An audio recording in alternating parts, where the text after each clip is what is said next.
राधे राधे दोस्तों। आज सुनते हैं गुरुजी से कि एकादशी कब है पूछ माह की। सभी प्रभु प्रेमियों को मेरा प्यार भरा राधे राधे। हम इस वीडियो में चर्चा करेंगे पौष मास की शुक्ल पक्ष की एकादशी कब है, 9 को या 10 को, और इसकी सुंदर कथा क्या है। धर्मराज के पूछने पर भगवान श्री कृष्ण बताते हैं पुत्रदा एकादशी बहुत ही लाभदायक है, मंगलमय है।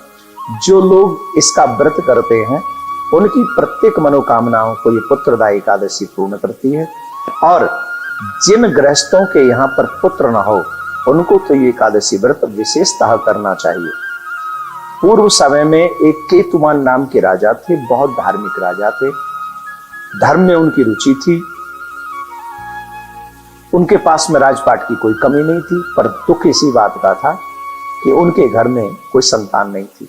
उनकी पत्नी भी, रानी भी बहुत धार्मिक थी, पर कष्ट इसी बात का था कि पुत्र नहीं था। वो मन ही मन इस बात से डरता था कि हमारे घर में पुत्र नहीं और पुत्र के बिना गृहस्थ में अंधेरा ही होता है। उधर उस राजा के पितृगण भी पितृलोक में बड़े दुखी होते थे। वो कहते थे इस राजा के बाद हमारा तर्पण कौन करेगा, श्राद्ध कौन करेगा। वो भी जब राजा श्राद्ध और तर्पण करता था तो वो रो रो के श्राद्ध स्वीकार करते थे, बड़े दुखी थे। एक दिन राजा बहुत दुखी हुआ और इस सोचा बिना पुत्र से गति लोके, इस लोक में बिना पुत्र की गति नहीं होगी। तो एक दिन राजा वन में भ्रमण कर रहा था, और जब राजा वन में भ्रमण कर रहा था तो वहां एक जैसे ही वन में गया तो उसके दाएं अंग फड़कने लगे। उसे लगा कि कोई ये तो शुभ संदेश है, एक जो सगुन होता है पुरुष का दायां अंग फड़के। तो जब राजा आगे गए तो वहां पर सरोवर में कुछ ऋषिगण उनको स्नान करते हुए दिखाई पड़े। तो उन ऋषियों को उन्होंने साष्टांग दंडवत किया। तो पूछा आप कौन है? तो उन्होंने बताया कि हम ऋषिगण हैं और हम आज पुत्रदा एकादशी के व्रत पे स्नान करने के लिए आए। राजन तुम कौन हो, बताओ तुम क्यों दुखी से लग रहे हो? तो उन्होंने कहा महाराज मेरे पितर रोते हैं, मेरा मन अशांत है, पुत्र के बिना घर में अंधेरा रहता है, कुछ भी समझ में नहीं आता। वो राजपाट, सुख संपत्ति, धन, वैभव, ऐश्वर्य, ये सब कुछ समझ में नहीं आता। इससे मेरा मन हर्षित नहीं होता, मैं क्या करूं?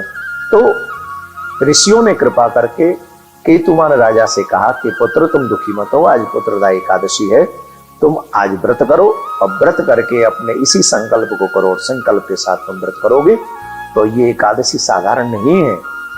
ये एकादशी सिर्फ एक व्रत ही नहीं है, ये भगवान के अंग से निकली हुई दिव्य शक्ति है। कृष्ण तो नहीं है पर कृष्ण से मिलाने में संपूर्ण सक्षम है। इसलिए तुम पुत्रदा एकादशी का व्रत करो। ऋषियों की आज्ञा मानकर उस राजा ने एकादशी का व्रत किया और 9 महीने के बाद ही उसके घर में एक सुंदर राजकुमार उत्पन्न हुआ, और वो राजकुमार बहुत ही धार्मिक और धर्मनिष्ठ था। तो भगवान श्री कृष्ण कहते हैं धर्मराज, पौष मास की शुक्ल पक्ष की एकादशी को पुत्रदा एकादशी कहते हैं। जो मनुष्य इस एकादशी के व्रत को करता है निश्चित उसके मन में जो मनोरथ होते हैं उसे तो पूर्ण होता ही है। साथ में अगर कोई पुत्र के बिना कोई गृहस्थी है तो उसे अधिक मन लगाकर ये व्रत करना चाहिए। एक और बात, अब ये बात आ रही है कि 9 जनवरी को या 10 जनवरी को एकादशी है, तो एकादशी तो 9 जनवरी को ही प्रारंभ हो रही है, परंतु हम 10 जनवरी को व्रत करने वाले, क्योंकि उदया तिथि 10 जनवरी को होने वाली है, पर महाद्वादशी व्रत 11 को है।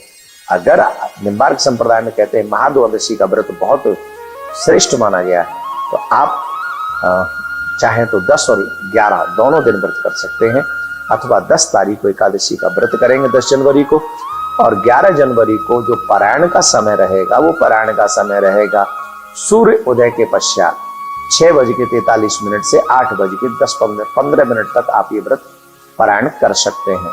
तो भगवान से प्रार्थना करते हैं कि एकादशी का ये व्रत आपके लिए मंगलमय हो। अगर पुत्र नहीं चाहिए, पुत्र भगवान ने ऑलरेडी आपको दे रखे हैं, तो जिनके पुत्र नहीं है उन तक ये वीडियो पहुंचाए और उनसे प्रयास करके ये व्रत करवाइए, और आपके पुत्रों को भगवान भक्त बनाए, संपन्न बनाए, सद्विचारों वाला बनाए, सदाचारी बनाए।